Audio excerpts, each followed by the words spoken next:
শারদাং দেবীং রামকৃষ্ণং জগদ্গুরুং পাদপদ্মে তয়ো শ্রিত্বা প্রণমামি মুহুর্মুহুঃ।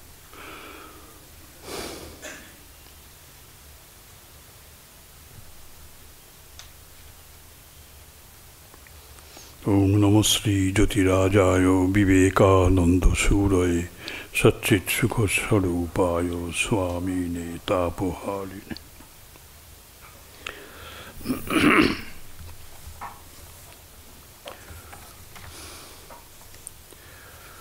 আমরা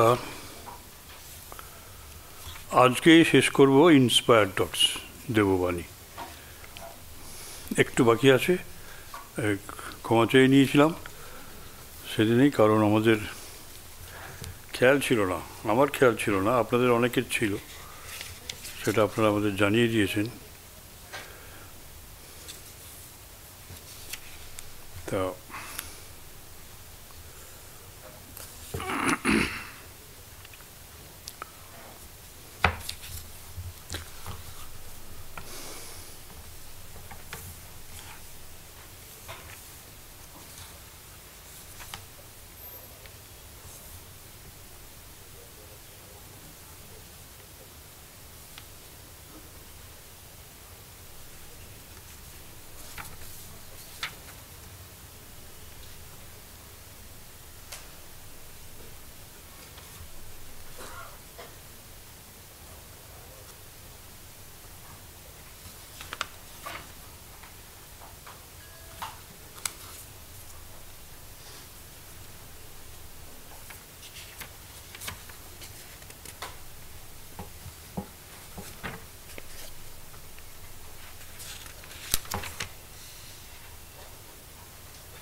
দোসরা জুলাই ছিলাম আমরা। মোহাম্মদ দেখলেন খ্রিস্ট ধর্ম সেমিটিক ভাব থেকে দূরে চলে যাচ্ছে। ওই সেমিটিক ভাবের মধ্য থেকেই খ্রিস্ট ধর্মে কীরূপ হওয়া উচিত, তার যে একমাত্র ঈশ্বরে বিশ্বাস করা উচিত, এটাই ছিল তার উপদেশের বিষয়। আমি ও আমার পিতা এক, এই আর্যোচিত উপদেশের উপর তিনি বড়ই বিরক্ত ছিলেন। অর্থাৎ খ্রিস্ট ধর্ম মাঝে মাঝে তো তিনটে মতবাদের কথাই বলা আছে ওখানে। তিনি পিতা, আমি পুত্র, সেটা যেমন ঠিক আছে, দ্বৈত ভাব, কিন্তু আমার পিতা, স্বর্গস্থ পিতা এবং আমি এক, এই যে অদ্বৈত বেদান্ত, মাঝখানে একটা এও রয়েছে বিশিষ্টাদ্বৈতের, সেটা তিনি বিরক্ত ছিলেন। ওই উপদেশটিতে তিনি ভয় পেতেন। প্রকৃতপক্ষে মানব থেকে নিত্য পৃথক জিহবা সম্বন্ধীয় দ্বৈত ধারণার চেয়ে ট্রিনিটি কনসেপ্ট অনেক উন্নত। এটা তো আমরা তো জানি। যে ভাব পরম্পরা ক্রমশ ঈশ্বর ও মানবের একত্ব জ্ঞান এনে দেয়, অবতারবাদ তার প্রথম ভাব। লোকে প্রথমে বোঝে ঈশ্বর একজন মানবের দেহে আবির্ভূত হয়েছিলেন, তারপর দেখে বিভিন্ন সময়ে তিনি বিভিন্ন মানব দেহে আবির্ভূত হয়েছেন, আর অবশেষে দেখতে পায় তিনি সব মানুষের ভেতরে রয়েছেন। এই যে অদ্বৈত সর্বোচ্চ অবস্থা, একেশ্বরবাদ তার চেয়ে অনেক নিচে। বিচার যুক্তির চেয়েও কল্পনা তোমায় শীঘ্র ও সহজে সেই সর্বোচ্চ অবস্থায় নিয়ে যায়। দেখুন, এইখানেই স্বামীজির কিন্তু মৌলিকত্ব। স্বামীজির মৌলিকত্বটা কোথায় একটু বিচার করে দেখুন। খ্রিস্ট ধর্মের তিনটে স্তর আছে, আমাদের হিন্দু ধর্মের এই তিনটে স্তর আছে, কিন্তু খ্রিস্টানরা ওদের নিরাকার রূপটা কি ধরে নিয়ে নিলেন, ঠিকই আছে, কিন্তু বুদ্ধি সাকারও রাখলেন খানিকটা। সাকারও খানিকটা মানে টেম্পলে তো গির্জায় তো যিশুর মূর্তিও তো রয়েছে। এবং ওরা আমাদের মূর্তি পুজোকে গালাগালি দেয়, কিন্তু নিজেরা যে মূর্তি পুজো করে সেটা ওরা দেখতে পায় না। আর এদের থেকে উন্নত মনে করেন যে ইসলাম ওদের থেকে উন্নত। মোহাম্মদ দেখলেন খ্রিস্ট ধর্মে কী হওয়া উচিত, তার একমাত্র ঈশ্বরে বিশ্বাস করা উচিত, আর কিছু না। আবার এই যে আমি আমার পিতা এক, এই উপদেশে তিনি ভয় পেতেন। সেই জন্য এই যে ওদের হোলি ঘোস্ট, হোলি চাইল্ড, আর ওই যে একত্ব, পিতা পুত্রের একত্ব, এইখানে তিনি বললেন যে এই ট্রিনিটি মতবাদ আরও অনেক উন্নত, এবং এইভাবেই আমাদের প্রোগ্রেশন হয়, তবে আমাদের উন্নতি হয়। অন্তত কয়েকজন লোক কেবল ঈশ্বর লাভের জন্য চেষ্টা করুক, আর সমগ্র জগতের জন্য ধর্ম জিনিসটা রক্ষা করুক। আমি জনক রাজার মতো নির্লিপ্ত একথা বলে ভান করো না। তুমি জনক বটে, কিন্তু মোহ বা অজ্ঞানের জনক মাত্র। অকপট হয়ে বলো, আদর্শ কী তা আমি বুঝতে পারছি বটে, কিন্তু এখনও তার কাছে যেতে পারছি না। এটাই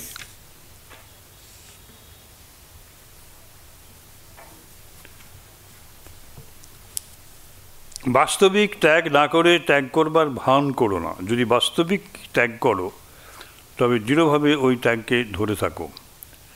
লড়াইয়ে 100 লোকের পতন হোক না, তবু তুমি পতাকা তুলে নাও এবং এগিয়ে যাও। যখন বুঝেছো যেটা কাজ করতে শুরু করেছো সেটা সত্য, যে পরে পড়ুক না কেন তা সত্ত্বেও ঈশ্বর সত্য। যুদ্ধে যার পতন হবে সে যেন অপরের হাতে পতাকাটি দিয়ে যায়, যাতে সে ওই পতাকা বহন করে নিয়ে যেতে পারে। পতাকা কখনো ভুলুণ্ঠিত হতে পারে না, করো না। পতাকা মানে আদর্শ আর কি, এটাই। let him also fall. Now let him who falls hand on the flag to another to carry on. It can never fall. When I am washed and clean, why shall impurity be added unto me? এই যে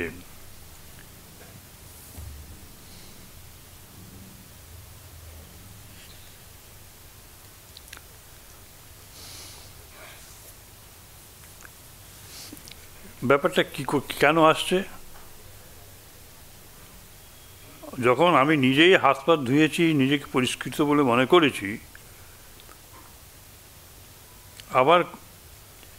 আবার অপবিত্র হওয়ার ভয়টা কেন আসছে? কেন ব্যাপারটা আসছে? Seek first the kingdom of heaven and let everything else go. Do not want anything added unto you. Be only glad to get rid of it. Give up and know that success will follow even if you never see it. বাইবেলে আছে না, প্রথমে ভগবানের রাজ্য অন্বেষণ করো, আর যা কিছু তা তোমাকে দিয়ে দেওয়া হবে। এই যে যা কিছু তা দিয়ে দেওয়া হবে, এই অংশটা স্বামীজি মেনে নিতে পারছেন না। এরপরে আর কি দেওয়ার দেওয়ার কি আছে বা নেবারই বা কি আছে? আমি যখন ধুয়ে পুঁছে নিজেকে পরিষ্কার করে নিলাম, তখন আবার নোংরা মাখার কি দরকার আছে? আবার কেন বলছো যা কিছু তোমাকে দিয়ে দেওয়া হবে? আগে ভগবানের রাজ্য অন্বেষণ করো। তাই বলি, প্রথমেই স্বর্গরাজ্য অন্বেষণ করো, আর বাকি যা কিছু সব চলে যাক। যিশু কি বলেছেন আমরা জানি না, কিন্তু যিশুর বাইবেলে যেটা আছে সেটাতে স্বামীজি খুশি নন, এবং আমরা বুঝতে পারছি।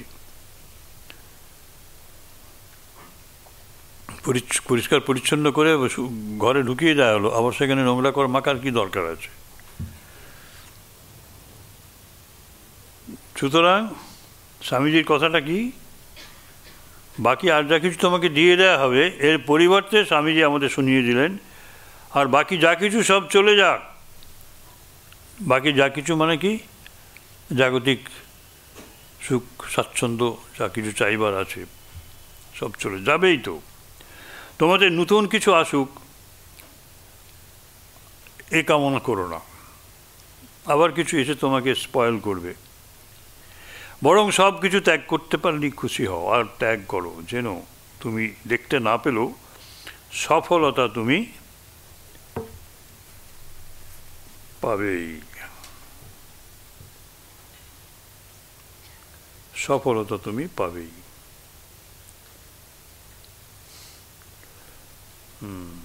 Give up and know that success will follow, even if you never see it. ইংরেজিটাতে অত জোর নেই, কিন্তু বাংলাটাতে খুব জোর দিয়ে বলা হয়েছে। ত্যাগ করো আর যেন তুমি দেখতে না পেলেও সফলতা তুমি লাভ করবেই।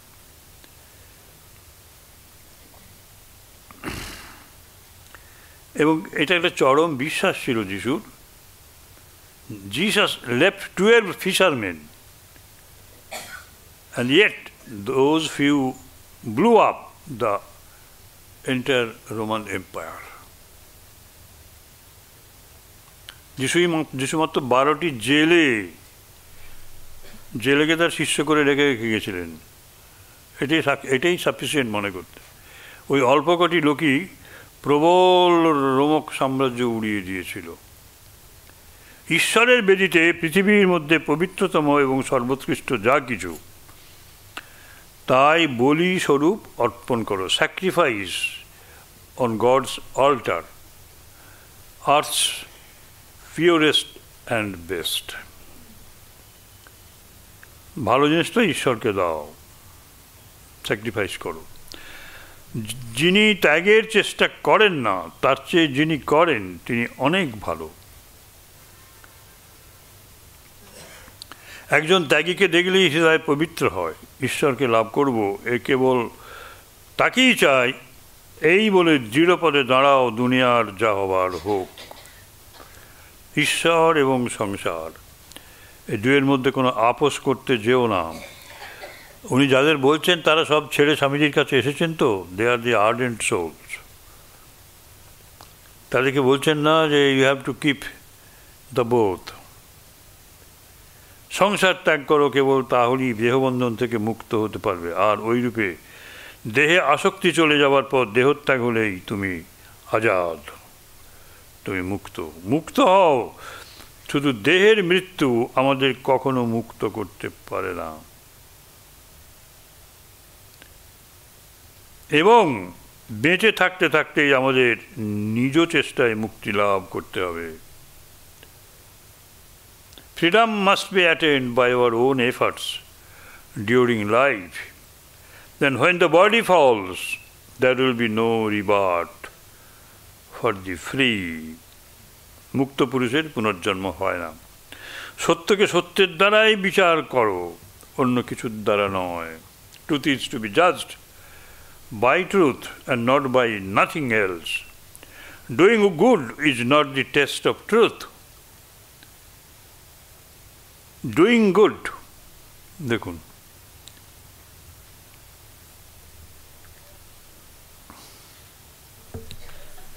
লোকের হিত করাই সত্যের কোষ্ঠী পাথর নয়। It is not the test.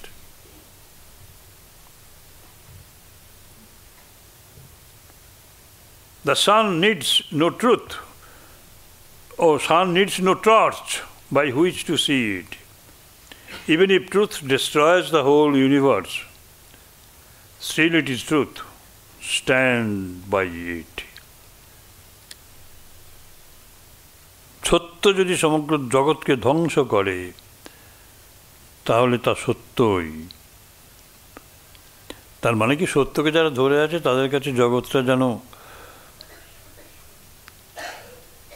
ধ্বংসই হয়ে গেছে, জগৎটা তাদের কাছে নেই। তারা হয়তো চিৎকার করে বলছেন জগৎটা নেই আমাদের কাছে, এত সুন্দর জগৎ।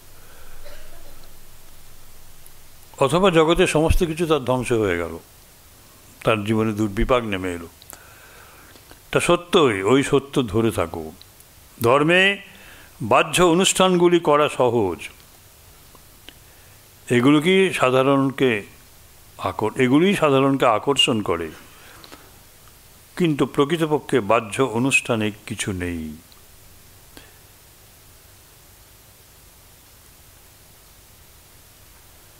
মাকড়সা যেমন নিজের ভেতর থেকে জাল বিস্তার করে, আবার তাকে নিজের ভেতর গুটিয়ে নেয়, সেরূপ ঈশ্বরই এই জগৎ প্রপঞ্চ বিস্তার করেন, আবার নিজের ভেতর টেনে নেন। এটা মুন্ডক উপনিষদে আছে। 6 আগস্ট, মঙ্গলবার। আমি না থাকলে তুমি থাকতে পারো না।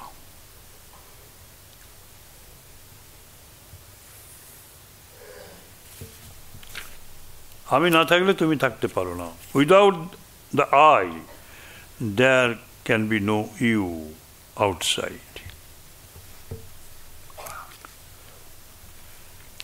এই থেকে কতকগুলি দার্শনিক এই সিদ্ধান্ত করলেন যে আমাতে ছাড়া বাহ্য জগতের স্বতন্ত্র অস্তিত্ব নেই,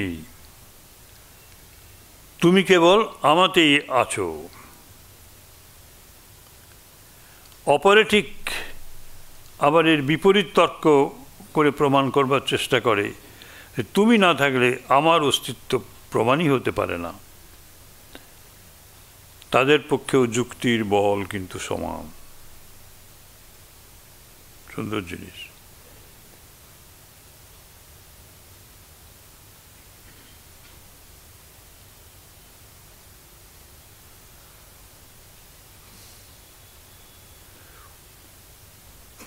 These two views are partial truths, বলে দিলেন একদম। যুক্তির বল সমান হলেও these two truths, these concepts are partial truths. খানিকটা সত্য, খানিকটা মিথ্যা।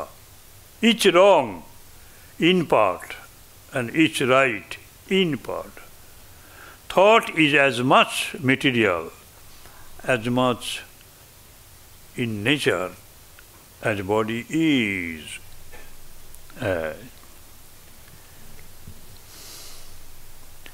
এখন আকাশেরও রূপ আছে, বুঝলেন, থটেরও একটা রূপ আছে। এটা যদি ভেবে নেন তাহলে থটও একটা মেটেরিয়াল।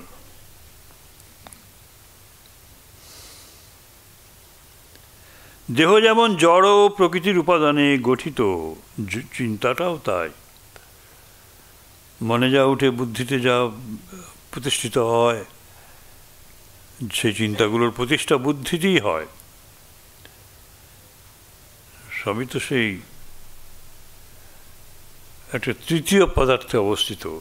এক অখণ্ড বস্তু আপনাকে দুভাগ করে ফেলেছে।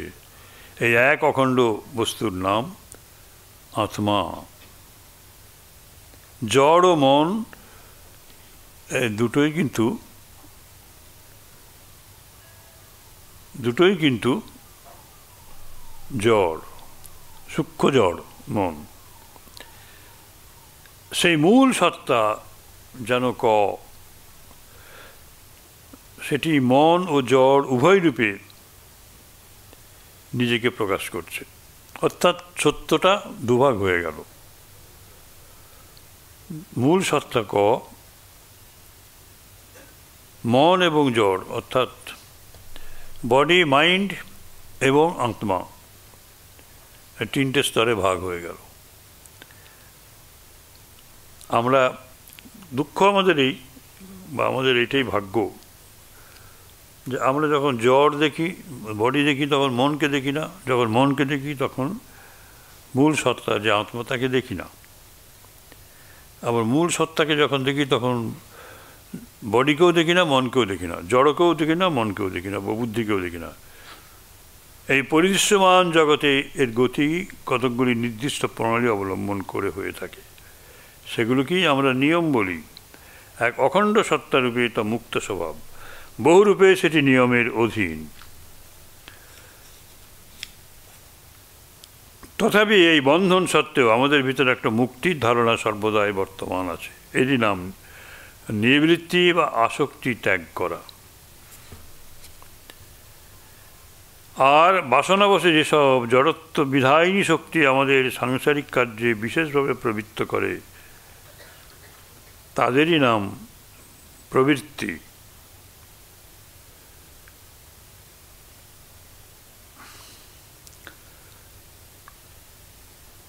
Still, with all this bondage, an idea of freedom is ever present, and this is nivritti.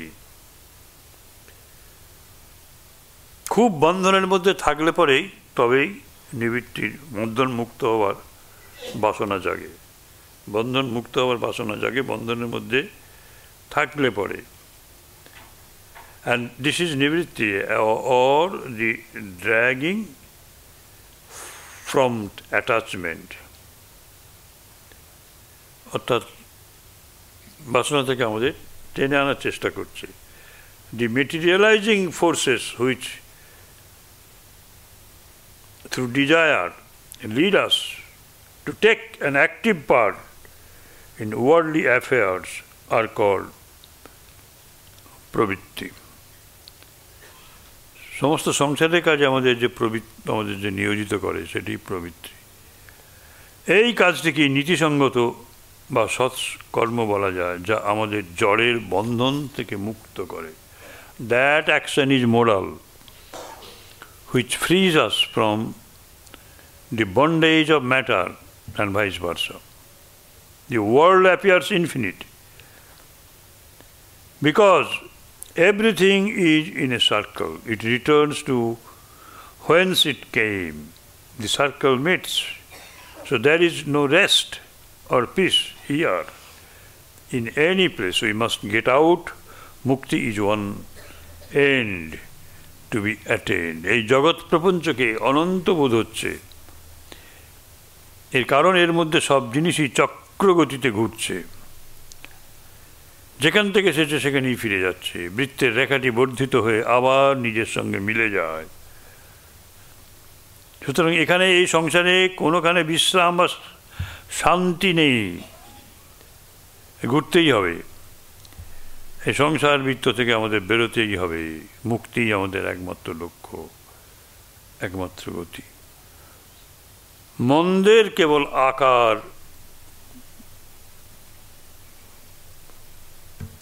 পরিবর্তন, আকারটির পরিবর্তন হয় মন্দের, তার গুণগত কোনো পরিবর্তন হয় না। Evil changes in form but remains the same in quality.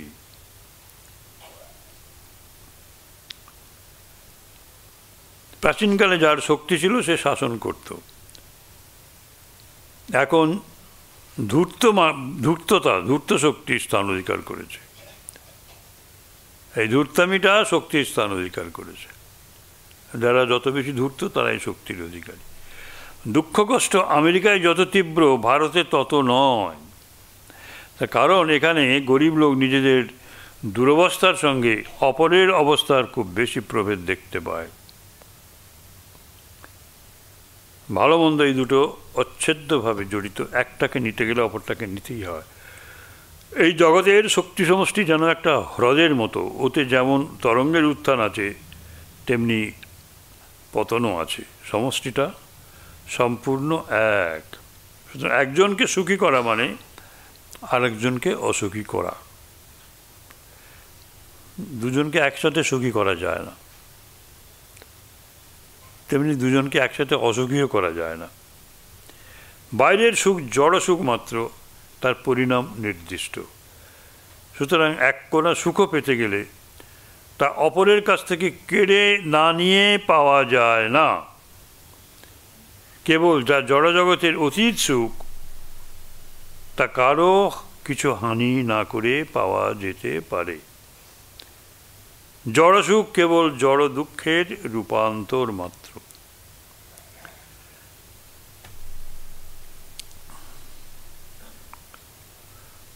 এই যে এটা প্রমাণ করতে পারবেন, কেবল যা জড়জগতের অতীত,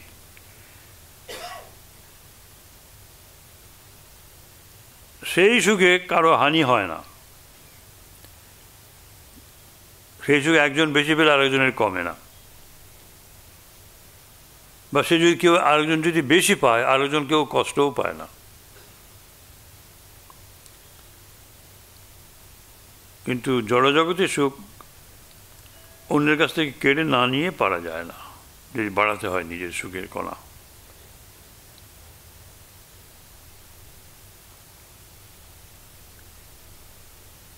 কারণ কি external happiness is material and the supply is limited, fixed, so that not one gain can be had by one person without taking from another. Only bliss beyond the material world can be had without loss to any. Material happiness is but a transformation of material sorrow.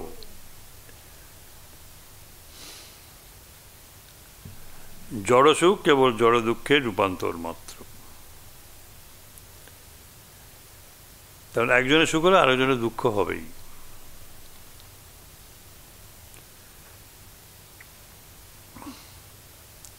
কিন্তু জড়জগতের অতীত যে সুখ, আধ্যাত্মিক জগতের যে সুখ, আপনার ধ্যান হয়েছে, ধ্যানে আপনি আনন্দ পেয়েছেন, একজনকে বললেন, তাকেও তিনিও চেষ্টা করছেন, সেই তার চেষ্টাতে কোনো কিন্তু ঈর্ষা নেই, কারণ তার ওখানে কোনো ক্ষতিও নেই, বরং লাভ আছে।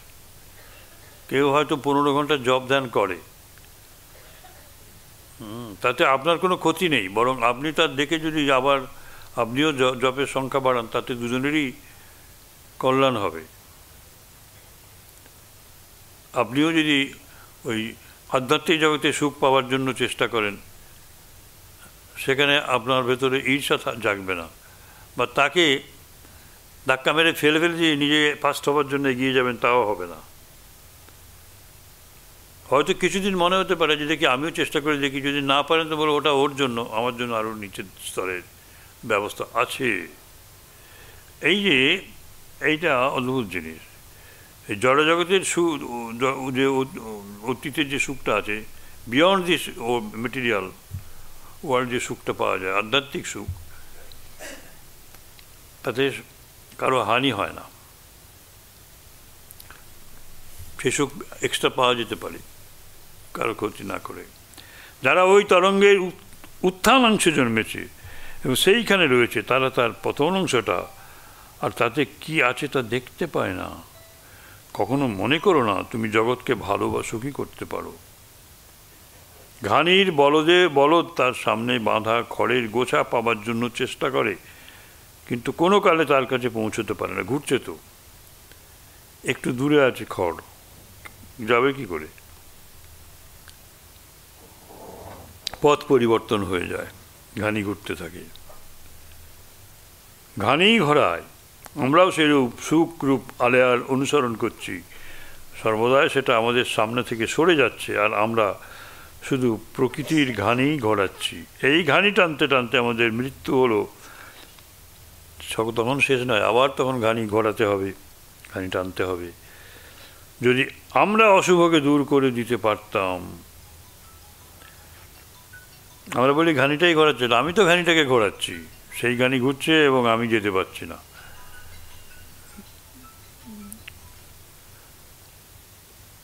আমরা যদি অশুভকে দূর করে দিতে পারতাম, তাহলে আমরা কখনোই কোনো উচ্চতর বস্তুর আভাস পর্যন্ত পেতাম না।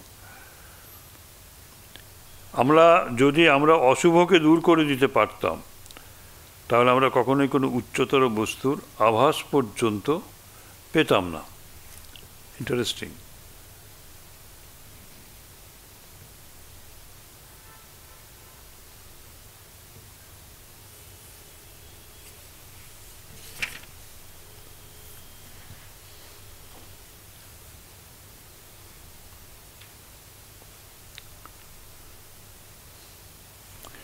If we could get rid of evil, we should never catch a glimpse of anything higher.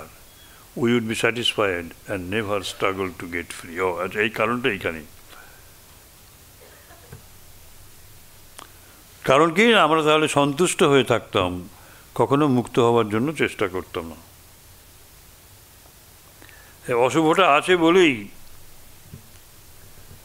আমরা আরও ভালো শুভর সঙ্গে যুক্ত হওয়ার চেষ্টা করি, মুক্ত হওয়ার চেষ্টা করি। অশুভ না পেলে পরে ওর থেকে বের হওয়ার কোনো চেষ্টা থাকতো না, উচ্চতর বস্তুর আভাসও পেতাম না। মানুষ যখন বুঝতে পারে জড়জগতে সুখ অন্বেষণের সকল প্রচেষ্টা একেবারে নিরর্থক, তখনই ধর্মের আরম্ভ। এটাই এটাই বলবেন স্বামীজি।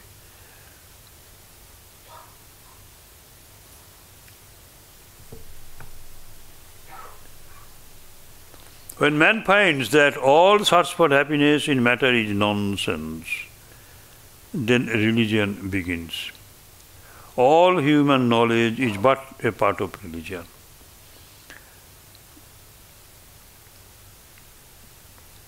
এই যে আপনারা এসে এখানে 1 ঘন্টা 1.5 ঘন্টা কাটিয়ে যান, সময় যদি খুব মূল্যবান হয় তাহলে সময়ের তো অপচয় হচ্ছে, এটা ভাবতেই পারেন। সময় অমূল্য সব বলে, তাহলে এইভাবে সময় নষ্ট করে জব ধ্যান করার জন্য বলে যে 1 লক্ষ জব করো, 10-15 হাজার তো মিনিমাম মাঠাগুন করতে বলছেন। তা সে তো 2-2.5 ঘন্টা 2-2.5 ঘন্টা এইভাবে সময় নষ্ট করবো কেন? তো ভাবনাই তো আসছে। কিন্তু ওই যে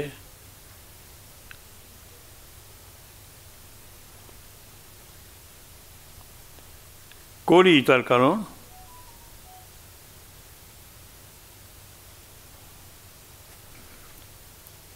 the material gain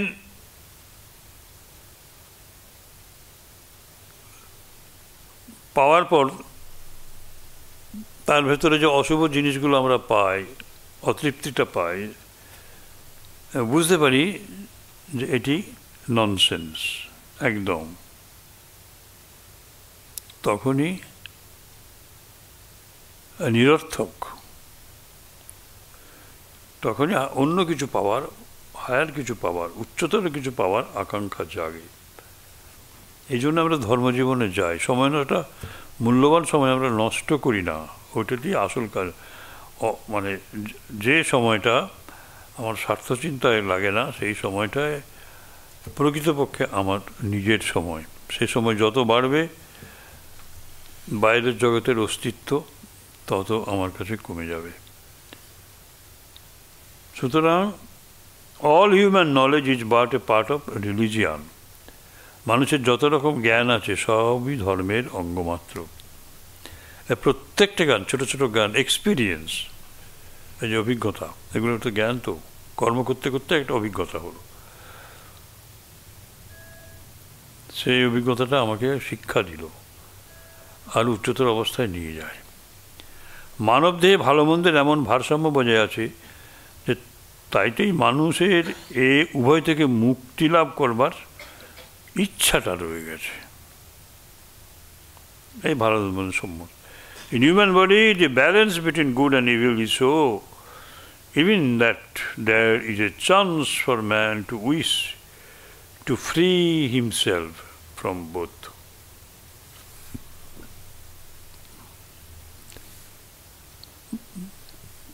যে এই ভালো মন্দের ধাক্কাতে টস করছে এদিকে ওদিকে, আমি মাঝখানে পড়ে হাবুডুবু খাচ্ছি, যন্ত্রণায় কাতর হচ্ছে।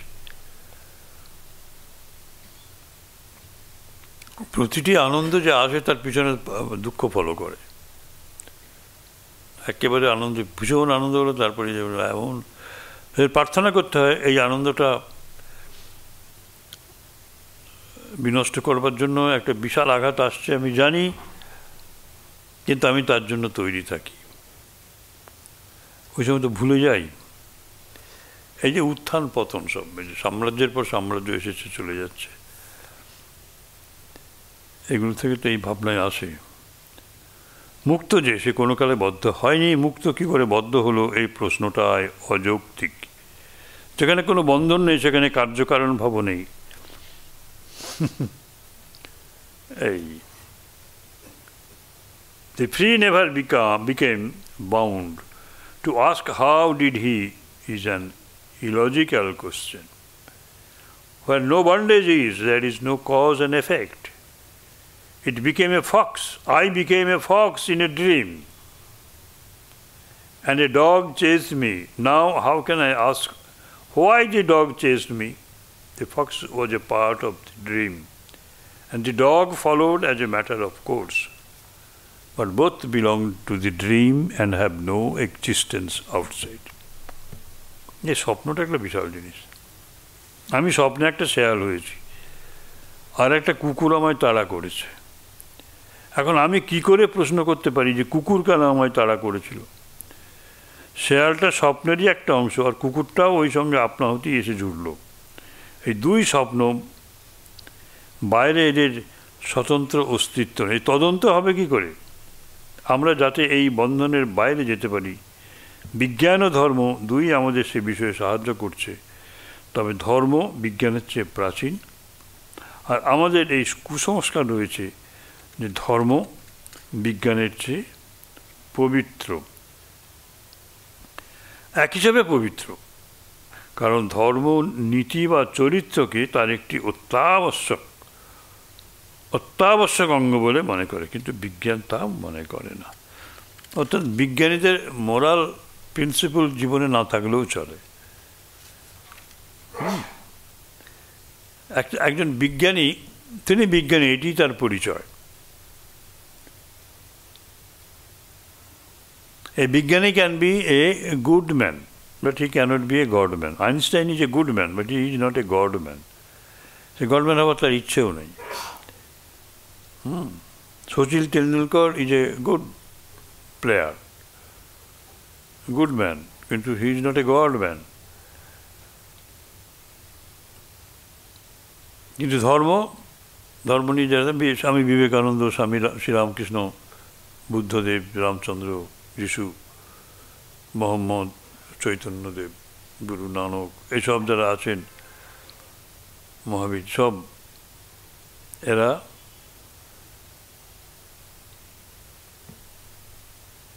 গডম্যান। পবিত্র আত্মারা ধন্য, কারণ তারা ঈশ্বরকে দর্শন করবেন। Blessed are the pure in heart, for they shall see God. They shall see God, তারা দর্শন করবেন। This sentence alone would save mankind if all books and prophets were lost. এটা স্বামীজি এখানে বলছেন, কিন্তু পরে নিবেদিতার সঙ্গে যখন কথাবার্তা বলছেন, বলে আমি ওটা আগে বলেছি বটে, কিন্তু এখন আর ওর কথা বলবো না। এখন বলছেন বুদ্ধ এবং ক্রাইস্ট। বুদ্ধ এবং ক্রাইস্ট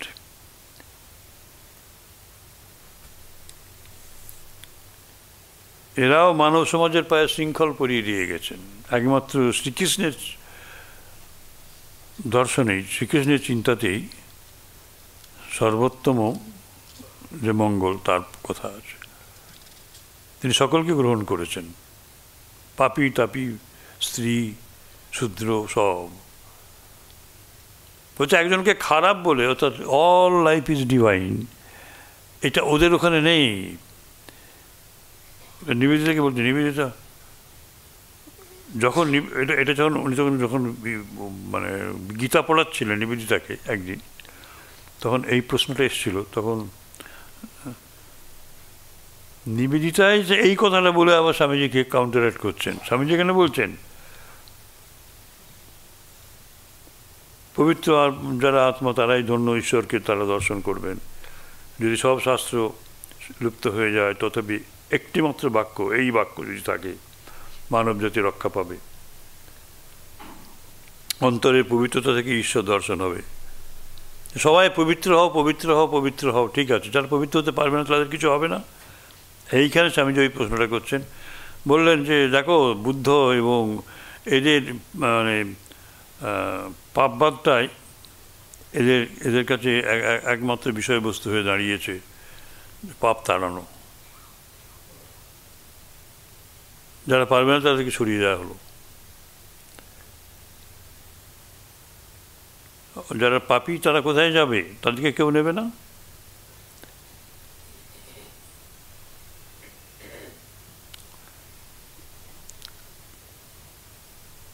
রত্নাকর তো ধ্যানে বসলে মানে বাল্মীকির স্তূপের মধ্যে বসেছিলেন, সেখান থেকে বেরিয়ে এলেন যিনি, তিনি তো রত্নাকর নন, তিনি বাল্মীকি।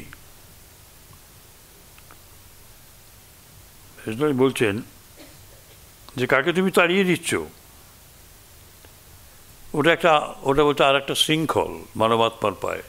আর একটা শৃঙ্খল পরিয়ে দেওয়া হয়েছে ওই পাপ বাঁধনে এসে, যে পবিত্র যখন পবিত্র আত্মারাই ধন্য, পাপীরা তোরা কোথায় যাবে?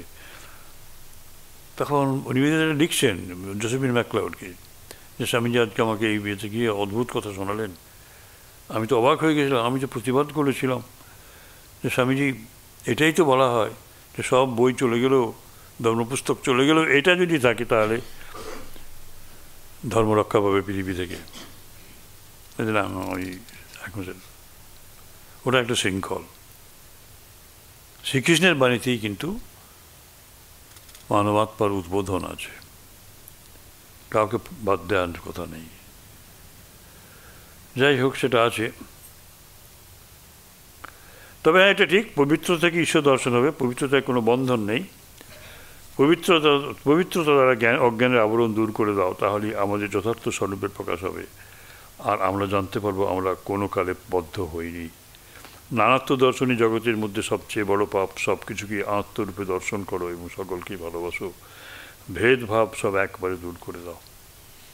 নিবেদিতার সঙ্গে যে কথাবার্তা বলছিল সেটা আরও ম্যাচিওর অবস্থায় পরবর্তীকালে বলছেন, তো তখন তিনি পূর্বাপর সম্পর্কগুলো বেছে নিয়েছেন এবং ক্রিশ্চিয়ানিটির তখন ওই রূপ তখন দেখেছেন, পাপবাদের রূপ। পিশাচ প্রকৃতি লোকও কত বা পড়া ঘায়ের মতো, খদ বা পড়া ঘায়ের মতো আমাদের দেহেরই একটা অংশ, যত্ন করে তাকে ভালো করে তুলতে হবে। এবার এইখানে বলছেন কিন্তু এটা অদ্ভুত কথা, এটা বলছেন এখানে,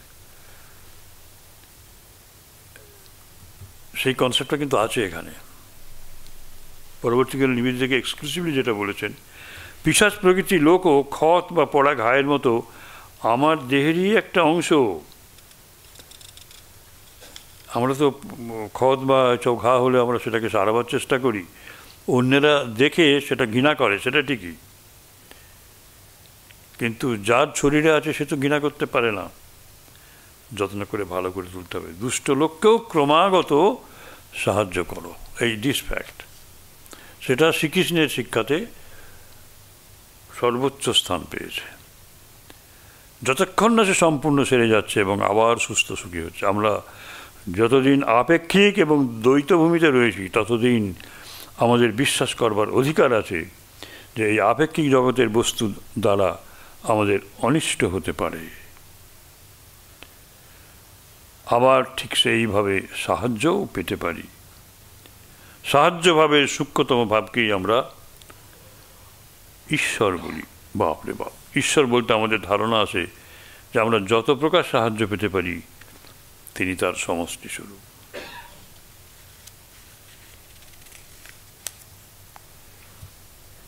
এবং সেই সাহায্য যিনি নিয়ে আসেন, এই শ্রীকৃষ্ণ, এই রামচন্দ্র, রামকৃষ্ণ, তারাই ঈশ্বর।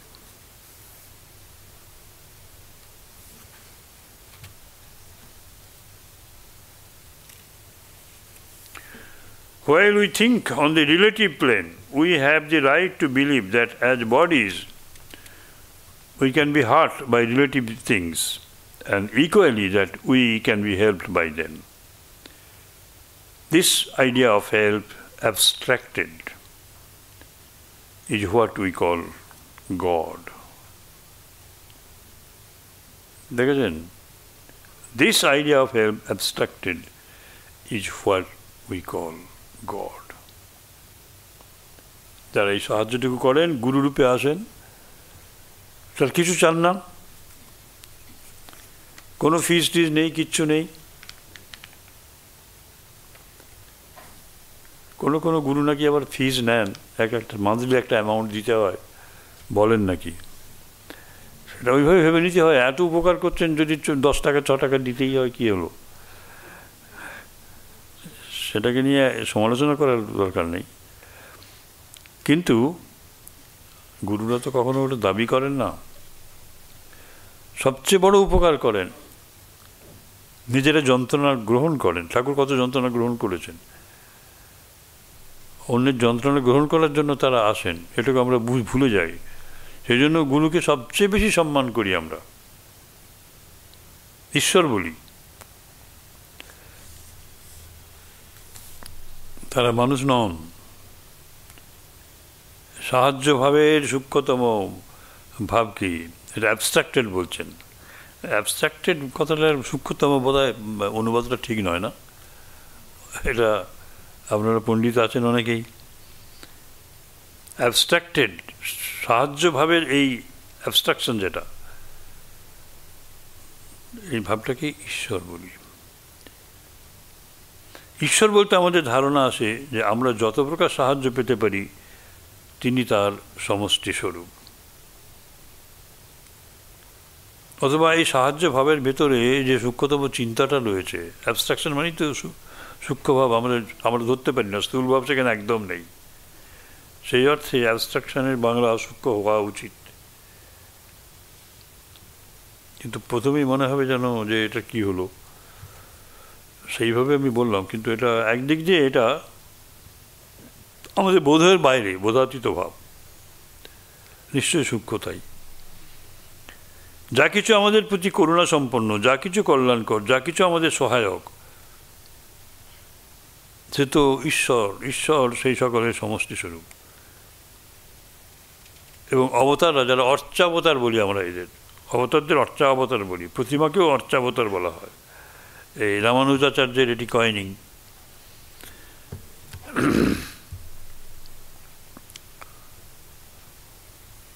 তো গুরু তো সেই ঈশ্বরেরই প্রতিনিধি। ঈশ্বর সম্বন্ধে আমাদের এই একমাত্র ধারণা থাকা উচিত। আমরা যখন নিজেদের আত্মরূপে ভাবি তখন আমাদের কোনো দেহ নেই, সুতরাং আমি ব্রহ্ম, বিষও আমার কিছু ক্ষতি করতে পারে না, এই কথাটাই একটা অসম্ভব বাক্য। যতক্ষণ আমাদের দেহ রয়েছে আর সেই দেহটাকে আমরা দেখছি, ততক্ষণ আমাদের ঈশ্বর উপলব্ধি হয়নি। নদীটাই যখন লুপ্ত হলো তখন তার ভেতরে ছোট আবর্তটা কি করে থাকতে পারে? সাহায্যের জন্য কাঁদো দেখি, তাহলে সাহায্য পাবে। আর অবশেষে দেখবে সাহায্যের জন্য কান্নাও চলে গেছে, সঙ্গে সঙ্গে সাহায্য দাতাও চলে গেছে। গুরু শিষ্যে দেখা নেই, সে বড় কঠিন ঠাঁই।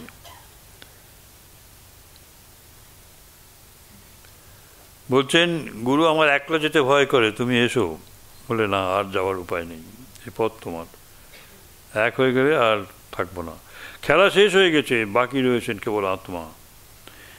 একবার এইটি হয়ে গেলে ফিরে এসে যেমন খুশি খেলা করো, তখন আর এই দেহের দ্বারা কোনো অন্যায় কাজ হয় না।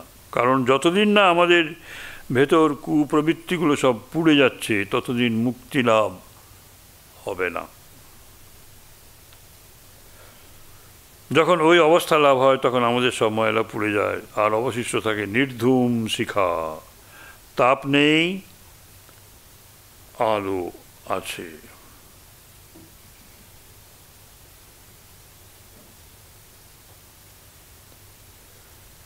Flame without heat and without smoke.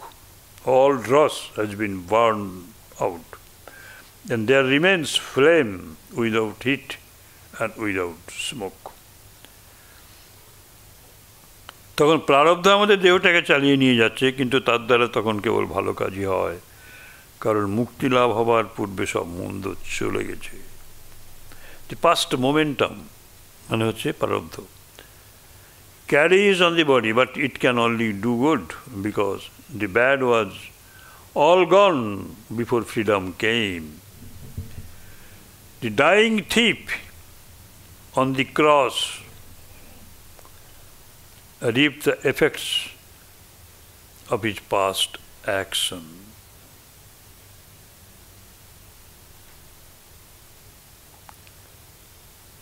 এটা আমরা জানতাম না। চোর ক্রুশে বিদ্ধ হয়ে মরবার সময় তার প্রাক্তন কর্মের ফল লাভ করলে, এটা আমরা ভেবে দেখিনি। পূর্বজন্মে সে যোগী ছিল, যোগভ্রষ্ট হওয়াতে তাকে জন্মাতে হয়। এই জন্মেও পতন হওয়াতে তাকে চোর হতে হয়েছিল, কিন্তু পূর্বজন্মে সে যে শুভকর্ম করেছিল তার ফল ফলল। তার যখন মুক্তি লাভের সময় হলো, তখনই তার যীশুখ্রিস্টের সঙ্গে দেখা, আর তার এক কথায় সে মুক্ত হয়ে গেল।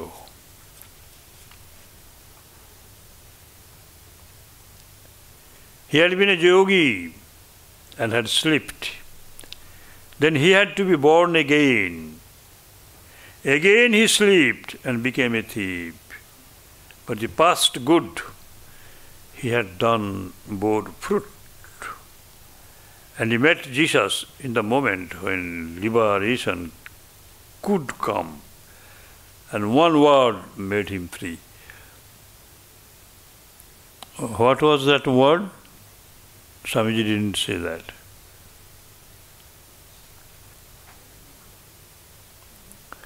এটা আপনাদের মধ্যে কারো যদি জানা থাকে বলবেন পড়ে টড়ে। What was that word that made him free? The words spoken by Jesus to this thief who was on the also cross, like Jesus himself.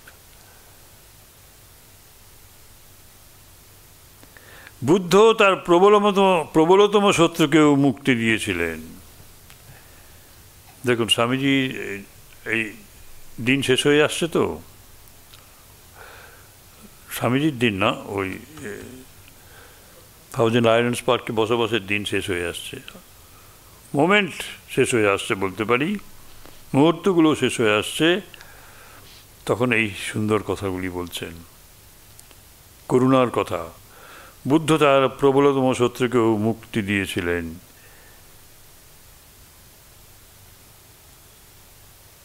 যিশু মুক্ত করলেন একজন চোরকে, বুদ্ধ তার প্রবলতম শত্রুকেও, কারণ সে ব্যক্তি তাকে এত দেশ করত যে ওই দেশ বসে সে সর্বদা তার চিন্তা করত।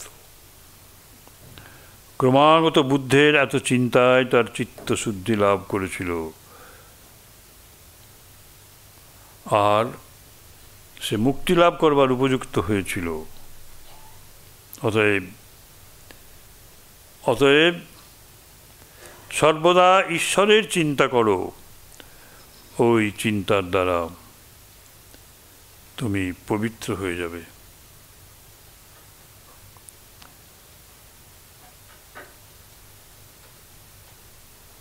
কে সে ব্যক্তি বুদ্ধর জীবনে?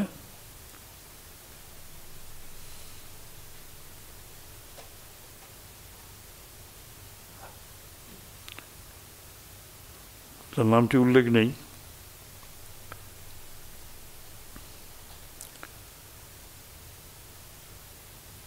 Buddha set his greatest enemy free because he, by hating him, Buddha, so much kept constantly thinking of him. That thought purified his mind, and he became ready for freedom.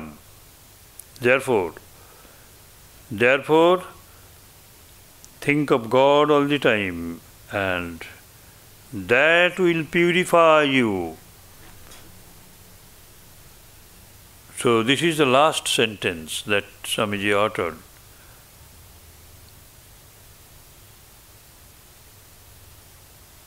There in Thousand Islands Park. Therefore think of God all the time, and that will purify you. আমাদের কি বলা হয় যে নাম করো, নাম করো, নামেতেই পবিত্র হবে, নামেতেই সব পাপ কেটে যাবে, নাম করো।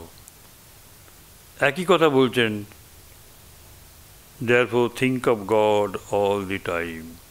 যে কাজই করো, নিদ্রায়, জাগরণে, জাগরণে বারবার অভ্যাস করলে পরে নিদ্রাতেও সেই অবস্থায় আসবে, ঘুমিয়েও জপ করবে, শুদ্ধ হবে, পবিত্র হবে, ওই চিন্তার দ্বারা তুমি পবিত্র হয়ে যাবে। অতএব সর্বদা ঈশ্বরের চিন্তা করো, ওই চিন্তার দ্বারা তুমি পবিত্র হয়ে যাবে, তুমি পবিত্র হয়ে যাবে। এই হচ্ছে শেষ কথা। Thus ended the beautiful lessons of our beloved Guru.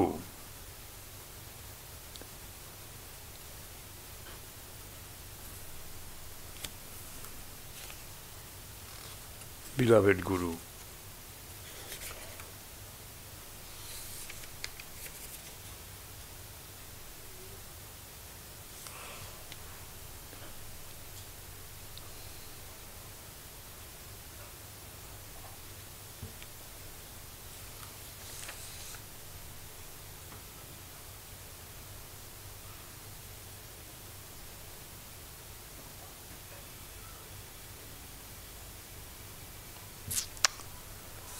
একটা গন্ডগোল আছে এখানে। The following Monday, he left Thousand Island Park and returned to New York. With such a heavy heart, this mother writes, thus ended the beautiful lessons of our beloved Guru. এইভাবেই শেষ হইয়া গেল আমাদের প্রিয়তম গুরুদেবের দিব্যবাণী। পরদিন স্বামীজি সহস্র দীপোদ্যান হইতে নিউ ইয়র্ক ফিরিয়া যান।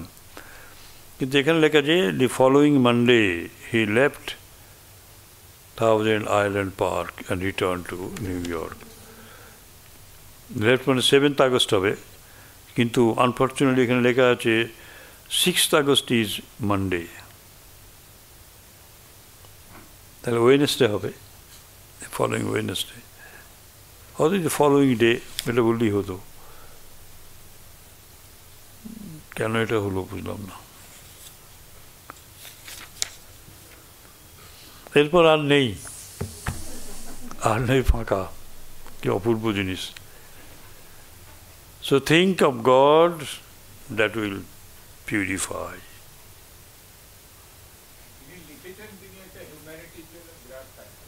হ্যাঁ,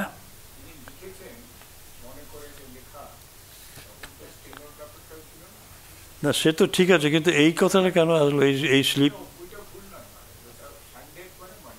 হ্যাঁ, সানডের পর না, ওই যে 6th আমরা পড়লাম তো, 6th entry, it is Tuesday, 6th August Tuesday he left. এই বাংলায় বলছে পরদিন স্বামীজি সহস্র দীপোদ্যান ত্যাগ করিলেন, নিউ ইয়র্কে ফিরিয়ে যান।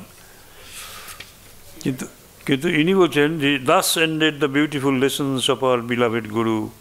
দি following Monday he left Thousand Island Park and returned to New York. হ্যাঁ,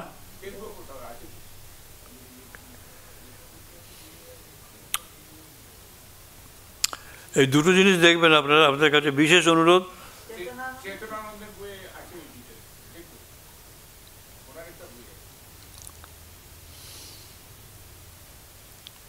আমাদের ক্রনিকলস না, আমাদের যেটা আছে একটা আছে না, বই বেরিয়েছে যে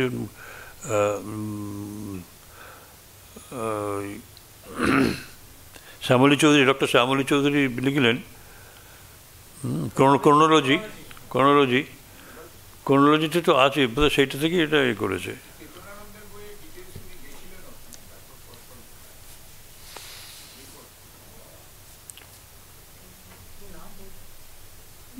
চেতনাদের বইতে আমরা কোন বই আছে, এত বই আছে, কত ভলিউম আছে, কোন বইয়ে পাবেন?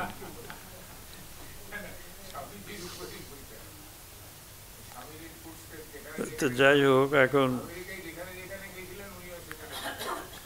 যিশু সেই চোরকে কি বলেছিলেন, একটা কথাতে তার মুক্তি এলো,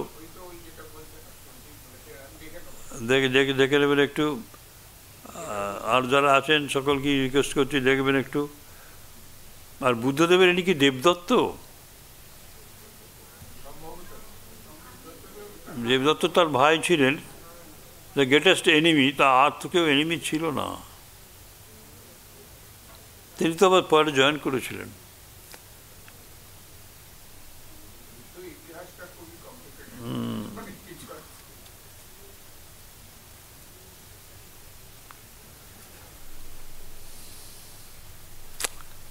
কি সুন্দর লিখেছেন, thus ended the beautiful lessons of our beloved Guru.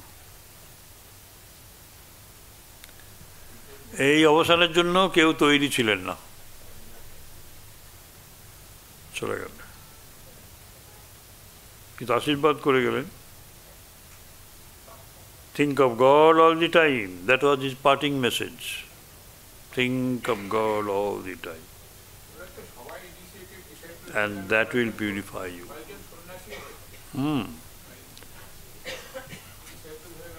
জয়, আজকে শেষ। আমাদের সকলকে শুভ নববর্ষ।